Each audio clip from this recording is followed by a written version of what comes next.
ধুয়ে দিয়েছি নষ্ট হয়ে গেছে না সেলাই করে না, কিন্তু লেপ কম্বল তো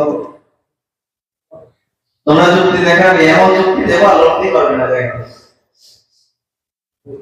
সেই জন্য বলছে বাবা এই এক মাথার ক্ষুদ্র বুদ্ধি, ওই ক্ষুদ্র বুদ্ধিটাকে, ছোট বুদ্ধিটাকে ওই সাধুর সঙ্গ করে ভগবত ভজনে লাগাও।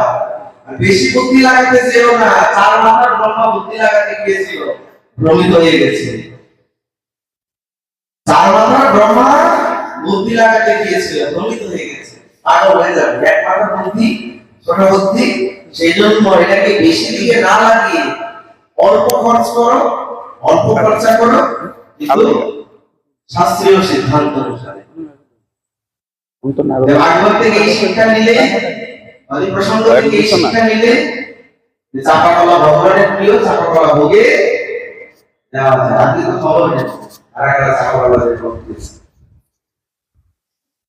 ভাগবত ভক্তজন এইবার এইভাবে যখন বলছেন যে কি তুমি হও মূল নারায়ণ, ভগবানকে বলছেন তুমি হও মূল নারায়ণ, কেন নারায়ণও তোমার থেকেই সৃষ্টি।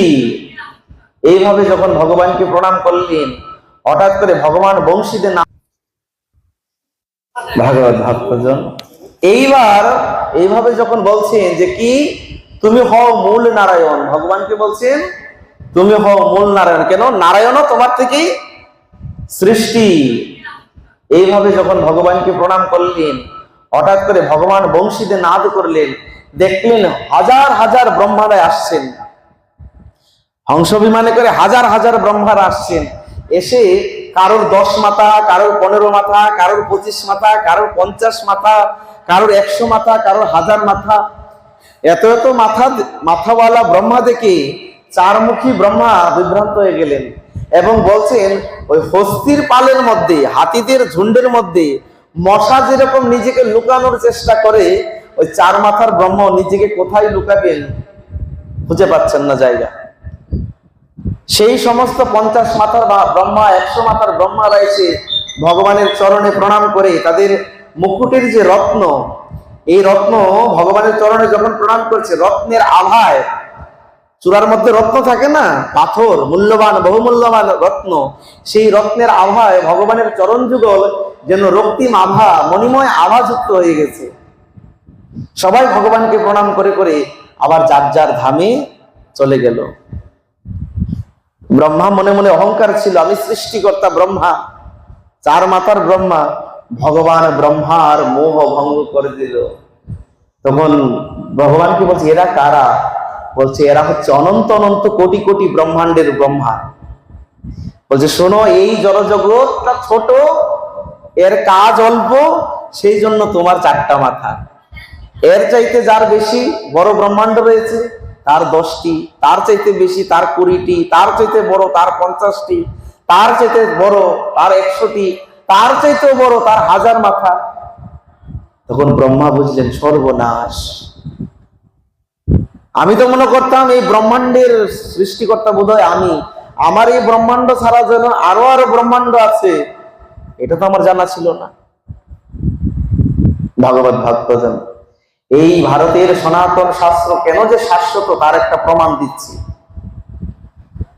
আমরা তো যুক্তিবাদী, বিজ্ঞান মনস্ক না আমাদের বুদ্ধি।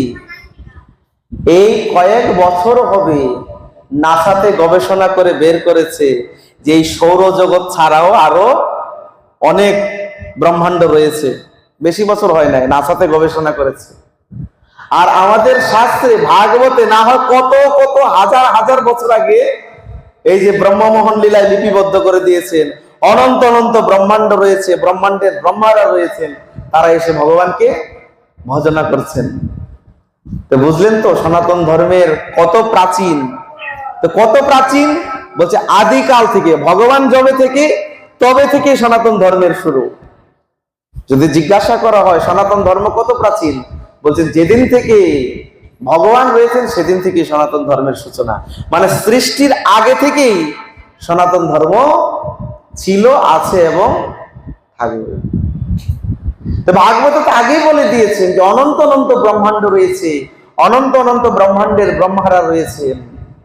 আর বিজ্ঞান এখন গবেষণা করে বলছে এখন গবেষণা করে বলছে যে না না, এই সৌরজগৎ ছাড়াও এই পৃথিবী, মঙ্গল, বৃহস্পতি, শুক্র, এইসব গ্রহ ব্রহ্মাণ্ড ছাড়াও এর বাইরেও আরো অনেক অনেক ব্রহ্মাণ্ড রয়েছে। আজকের মতো হরি কথা এখানে বিশ্রামে রইল। আগামী করলে আমরা আস্বাদন করব ভগবান ব্রহ্মাকে কেমন করে কৃপা করেছিল।